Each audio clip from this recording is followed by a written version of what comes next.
자, 미군 정기의 상황은 제가 아까 말씀드린 것처럼요. 사실은 파시즘 국가론의 그 주장이 성립하지 않는다는 거예요. 뭐냐면은 해방 직후에 경찰 군대 그리고 기타 행정부에 종사한 인력은 어떻게 되죠? 최소한 중졸 이상은 돼야 됩니다. 중졸이 대졸 이상이거든요. 근데 여기 해봐야 25,000밖에 안 되거든요. 근데 함자 알라비가 얘기하는 말에 따르면 과도하게 많다고 얘기해요. 그러면 어떻게 되죠? 이게 두세 배 더 많아야 돼요. 그런데 이 사람들이 다 이래도 어떻게 되죠? 친일파들 다 이래도 사실은 경찰이나 군대에서 필요한 인원수의 3분의 1에서 4분의 1밖에 안 돼요. 제가 처음에 말씀드렸죠. 그 미국 랜드 연구소라는 데서 만든 이러한 그 미국이 지원해준 국가 발전 모델 같은 걸 보면은 인구 몇백만에는 어느 정도 경찰 군대가 필요한다 얘기할 때 사실은 굉장히 2, 30만 필요하거든요. 최소한. 근데 어떻다? 25,000밖에 없는데. 그러니까 안 된다는 거죠. 자, 그래서 이런 것들을 그래서 학력만 고려한 거예요, 이거는. 어찌됐건. 자, 그러면은 우리 46년 9월 총파업이나 대구 11사건에서 어떻게 봐야 될까? 자, 이 당시에 미군정의 전체 규모가 사실은 미군정이 이제 동원 해제령을 내렸어요. 그게 뭐죠? 미국이 제2차 세계대전 때 많은 사람들을 징집을 했는데 2차 세계대전이 끝났잖아요. 그러면 이제 그래서 미군정에도 자기를 고향으로 보내달라고 파업을 했어요. 그러니까 어떻게 되죠?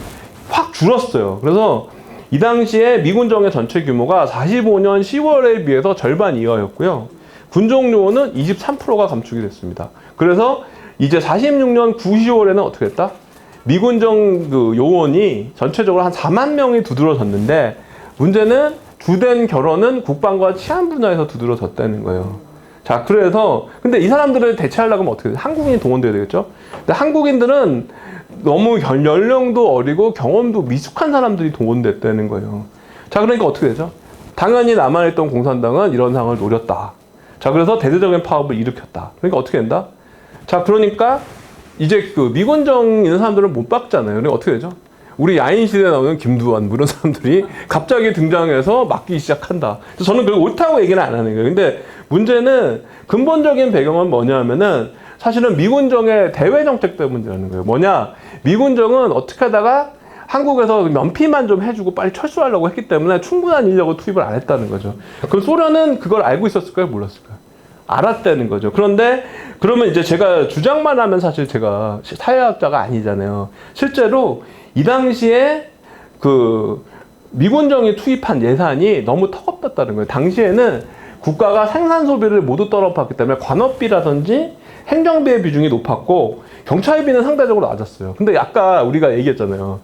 과대성장 국가론에서 얘기하면은 어떻게 되죠? 경찰비가 제일 높아야 돼요. 근데 우리가 조사를 해보면 관업비하고 행정비가 제일 높아요. 이거 어떻게 무슨 해결할까? 자, 그러니까 사실은 자, 이런 것도 하는 거죠. 그래서 이제 46년이나 이 상황을 보면은 국방비나 경찰비는 상대적으로 낮았다. 자, 그리고 더 이거가 있어요. 뭐가 있을까요? 자, 소련은 이 상황을 알았어요. 그러니까 어떻게 됐죠? 그러니까 46년에 9월과 10월에 파업을 할 때 지령을 내줘요. 소련 군정문서에 나오는데 이게 경북대 전현두 교수가 한 거에 나오는데 야, 살살 해라. 이러다 미국 다시 들어온다. 너네 눈치껏 굴어라. 그러면서 이제 영은형도 불러들이고 박헌영도 불러들여서 지령을 내려요. 좀 적당히 하세요. 근데 이제 영은형은 그게 못마땅했는지 어쨌는지 그 다음부터 정신이 좀 돌아오셔서 이제 나중에 미군정에 열심히 일할게요. 그러면서 작업작을 하겠다고 뛰어드셨죠. 자, 이렇게 되는 상황인데 자, 그런 상황으로 나갑니다. 자, 그리고 이렇게 돌아가는 이런 상황들. 자, 그러니까 우리는 이제 정치, 경제사랄까 이런 대외사를 봐도 어떻다?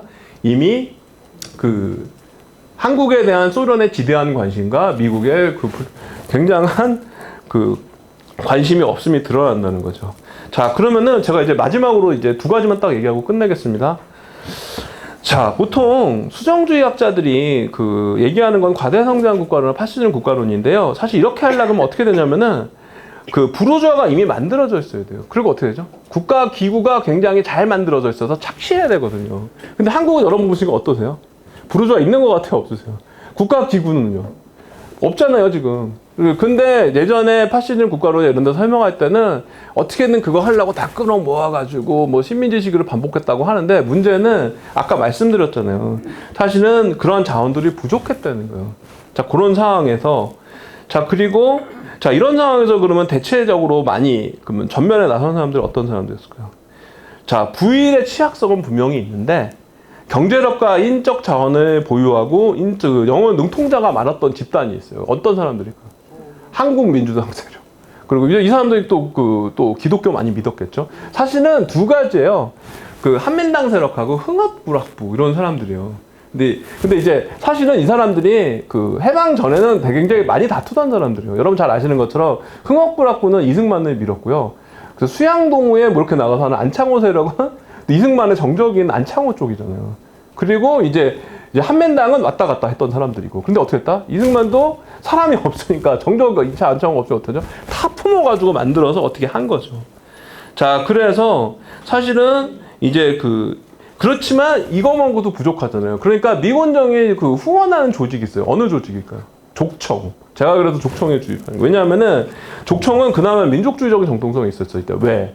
이범석이 만들었기 때문에. 자, 그러면 여러분 물어보실 거예요. 이범석만 만들었나요? 있었어요. 지청천이 만든 데도 있었는데 지청천은 좀 괴팍하고 나이가 많아서 트렌드를 못 따라갔어요. 그래서 이제 이게 됐는데, 자, 그리고 족청의 장점이 뭐냐 하면은 지금의 대조례에 해당하는 중졸 이상 학력자가 조직원의 81%에 해당했답니다. 그러니까 민족적 정통성이 있고 일단 엘리트들 많잖아요. 그러니까 미군 정의부터는 어떻죠? 아, 이 사람들을 사회에서 시민사회로 만들어서 국가를 만들면 되겠다 싶어서 전폭적인 지원을 해줬던 거죠. 자, 그리고 여러분 잘 모르시는데 족청이 상당히 극우 단체가 아니에요. 족청에 있는 아까 제가 2.25 여섬 이런 사람들 얘기했잖아요. 그런 것처럼 굉장히 진보적인 이념들을 많이 포섭하던 그런 성격이 있었거든요. 자, 그리고 여러분들 보면 지주는 얼마 살았을 것 같으세요? 지주가 그때 이제 재헌국회 때 상업위원장으로 농지개혁을 주도했던 사람 중에 한 명인 서상인의 증언을 통해 발견되는데 대략 500명밖에 안 돼요. 자, 그리고 브루스 커밍스가 얘기한 자료로 이제 봐도 사실은 이제 오정보 이상을 가진 사람들이 별로 없거든요. 대주주 없잖아요. 근데 이제 보통 이런 게 성립하려면 라틴 아메리카처럼 돼야 되거든요. 필리핀처럼. 근데 거기는 대농장 갖고 있는 사람들이에요. 근데 우리는 오정부밖에 없는데 이 사람들이 어떻게 악질 지주로 볼 수는 없잖아요. 그러니까 사실은 소수의 사람들이 땅을 독점해서 문제가 발생한 게 아니라 그냥 사람들에게 돌아갈 수 있는 농지 자체가 부족했던 거예요. 그러니까 이 농지 자체를 일본인들이 많이 동점을 했던 거죠. 그러니까 어떻다? 한국의 상황은 제가 극단적으로 표현하면 너무 가난해서 혁명을 하기에도 어려울 정도의 상황이었다. 그러니까 브루스 커밍스라든지 뭐 이런 사람들이 말하는 이론이 성립하기에는 타당치가 않다는 거예요. 그러니까 어떻게 되죠? 서양 근대 국가에서 필요한 부르주아를 만들어내려고 하는 것들이 뭐다? 농지개혁과 적산불화를 통해서 만들어지는 거예요. 농지개혁은 잘 만들었어요. 근데 문제가 뭘까요? 적산불화예요. 그리고 어떻게 되죠? 국가가 개입해서 인위적으로 공권력이 개입을 해서 부르주아를 만들어내니까 어떻게 되죠? 정치적인 시비, 정치적 정통성의 문제가 되게 됐죠. 그렇기 때문에 어떻게 된다? 정치적 정당성의 문제가 끊임없이 제기되는 가운데 정치적인 정당성을 가지고 시민사회를 주도할 계층이나 집단이 한국 사회는 지금도 없다고 저는 생각해요. 바로 그런 문제죠. 그러니까 어떻게 된다? 이런 정치적인 정당성이나 이런 문제가 해결이 안 되니까 취약국가를 여전히 면치 못하고 있다. 자, 그래서 제가 이제 끝내겠습니다. 자, 국가 건설에 필요한 거의 모든 자원이 부족했던 나라였어요, 우리나라는. 그러니까 상대적으로 풍부했던 건 뭐였죠? 민족주의라는 이념 자원이었고, 그거를 내세우는 경향이 있었는데, 여러분, 민족주의도 제대로 흡수한 것 같으신가요? 어떤 것 같으세요? 아까 얘기했잖아요. 인적 자원이 부족하다 보니까 부일 세력 다 동원하고, 그 다음에 뭐 이러다 보니까 어떻게 됐나? 그런 정치적 정통성의 문제가 제기가 되는 거죠. 자, 그러니까, 그리고 여러분들 보면 자신감이 항상 가득 차고 이런 사람들은 어떻죠? 막 이 뭐라 그러고 그래도 뭐 별로 생각 안 하죠. 근데 오히려 막 카푸어, 죄송해요. 이런 분들은 또 뭐 자동차만 있고 집은 뭐 그렇잖냐 그러면 어떡하죠? 딱 카푸어 아니야 그러고 발끈하면서 다르잖아요. 한국이 그렇다는 거예요. 자신감이 없기 때문에 취약성에 대해서 항상 두려운 마음이 있고 발끈하는 마음이 있어요. 그러니까 어떻게 되죠? 조금 공산당이라든지 그런 게 들고 그러면 어떻게 되죠? 저것들은 쳐부셔야 된다 그래서 과도한 폭력을 행사하는 경향이 있었다. 그러니까 우리가 알고 있는 민간 폭력. 그러니까 어떻게 되죠? 이제 국가 권력을 행사하니까 국가 폭력의 희생자들은 어떻게 되죠? 당연히 대한민국에 대해서 긍정적으로 보지 않겠죠. 근데 사실은 여러분들 잘 보시는 것처럼 우리가 수혜도 많이 받았지만 끊임없이 국가 건설이라든지 이런 과정에서 피해자가 된 사람들의 유가족이라든지 관련 세력도 상당히 많습니다. 그러면 그 사람들은 좋아할까요? 안 좋아할까요? 좋아하지 않겠죠. 자, 그래서 극단적인 국가주의를 이제 제도권이 부르면서 잘 사는 나라 만들어 보자. 그러면서 잘 살게 만들어뒀는데 뭐가 불만이야 이렇게 얘기하면서 자랑스러운 대한민국 이렇게 주장하는 반면에 어떻죠? 나는 거기서 희생됐어. 이거는 민주국가가 아니야. 그러면서 민주화를 요구하는 사람들은 어디로 갈까? 비제도권으로 가겠죠. 운동권으로 가겠죠. 자, 그러면 이 사람들의 대결이 심화되고 그러면 어떻게 되죠? 한 국가 안에 민족주의적인 성격과 반민족적인 성격이 혼재하면서 다들 국가나 민족에 대해서 정의하라고 하면 우리는 사실 정의를 못해요. 근데 이제 그래서 어떻게든 정의를 시켜주려고 여러 노력들을 하는 거고 대한민국 역사와 미래재단도 사실은 그런 교육들을 하시는 건데 사실은 이게 통합이 안 되는 거죠. 그래서 자, 결론만 내리겠습니다. 자, 이걸로 이제 끝내려고 하는데 자, 서양 국가는 부르주아가 스스로 경제력을 성취를 했어요. 성취를 했어요. 그걸 바탕으로 어떻게 했죠? 귀족과 왕을 제압을 했고 정치적인 정당성을 획득해서 룰링 클래스가 됐고 근대 국가를 성립을 했어요. 근데 한국은 어떻죠? 아까 말씀드린 부르주아가 없잖아요. 국가가 인위적으로 부르주아를 만들었잖아요. 그럼 어떻게 되죠? 자, 그 정치적인 정당성을 바탕으로 사회적 인정을 받으면서 시민사회를 이끌어 나갈 수 있는 정치 계층이 없습니다. 제가 볼 때는. 그러니까 어떻게 되죠? 당연히 이제 민주화 이후에 이거를 가지고 극단적인 대립이 반복되면서 어떻게 된다? 정치권과 국민들이 한풀이의 정치를 반복을 하는 거예요. 제가 이거 박사 논문 쓸 때 그 욕 굉장히 많이 먹었다고 얘기 드렸잖아요. 근데 이제 사실은 그래서 저는 취약국가가 계속 지속될 거라고 생각했어요. 그래서 제가 사실은 이 얘기를 들으면서 이제 마칠 건데 자, 그래서 저는 그래도 김용구 교수의 지적처럼 저희 외교학과의 원로 교수님인데 돌아가셨는데 얼마 전에 사실은 한국은 근대국가 건설이 안 됐다고 생각해요. 아까 말씀드린 이유로. 왜냐하면 사회적 정당성이라든지 그런 걸 갖춘 지배 집단이 없거든요. 자, 그렇기 때문에 그래서 이제 대한민국은 지금도 여전히 취약국가 상태에 머무르고 있고요. 자, 그래서 이 얘기만 하고 말씀을 드리고 싶은데 저는 사실은 그래서 지난번에 12.3 사태 때 굉장히 절망했어요.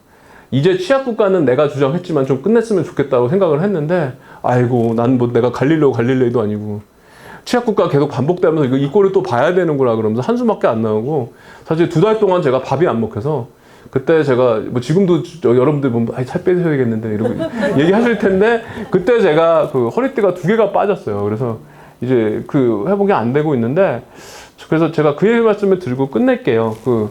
일단은 저는 그래서 취약국가는 계속될 거라고 생각해요. 왜냐하면 어쨌든 신정권 들어섰는데 저도 뭐 재뿌리는 소리는 저축하고 싶지 않고 잘 됐으면 좋겠다는 마음을 갖고는 있으나 역사는 반복된다. 한 번은 비극으로 한 번은 희극으로 하는 말이 여전히 반복되면서 취약국가는 계속되지 않을까 그런 생각이 듭니다.